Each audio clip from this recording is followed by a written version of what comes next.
ఓం శ్రీ మాత్రే నమః.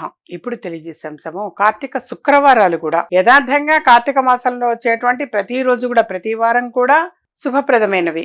విశేషంగా మనం మాట్లాడుకునేది కార్తీక శుక్రవారం కూడా ఎంతో విశేషం.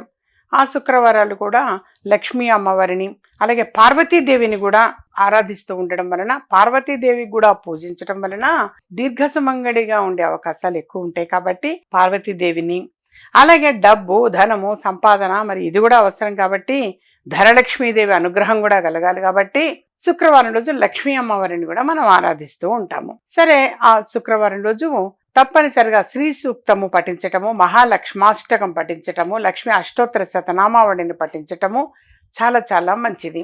అలాగే 108 పువ్వులు, తామర పువ్వులు సిద్ధం చేసుకొని ఒక్కొక్క నామానికి ఒక్కొక్క తామర పువ్వు అనేది లక్ష్మీ అమ్మవారి ముందు సమర్పించటం ఎంతో ఎంతో విశేషం నాన్న.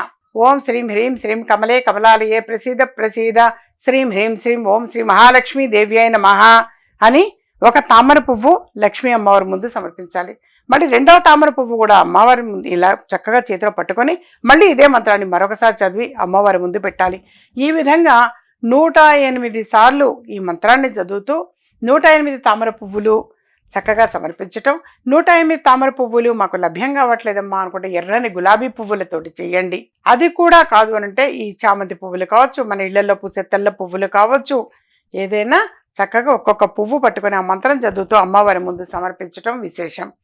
108 కాయిన్స్ కూడా తీసుకొని చేస్తుంటారు. 108 కాయిన్స్ కూడా 108 108 కాయిన్స్ కూడా నీళ్ళల్లో కొంచెం పసుపు వేసి ఆ కాయిన్స్ అన్ని అందులో వేసి కడిగి తీసి చక్కగా వస్త్రంతో తుడిచి గంధం రాసి బొట్టు పెట్టి ఆ ఒక్కొక్క కాయిన్ చేతిలో పట్టుకొని ఈ విధంగా ఒక మంత్రం చదవడం, అమ్మవారి ముందు పెట్టడం గొప్ప విశేషం నాన్న. యథార్థంగా అలా చేయటం వలన లక్ష్మీ కటాక్షం కలుగుతుంది. అలాగే మరొకటి కూడా ఏంటంటే పార్వతీ అమ్మవారిని కూడా ఆరాధించటం. సర్వమంగళ మాంగళ్యే శివే సర్వార్థ సాధికే శరణ్యే త్ర్యంబకే గౌరీ నారాయణి నమోస్తుతే.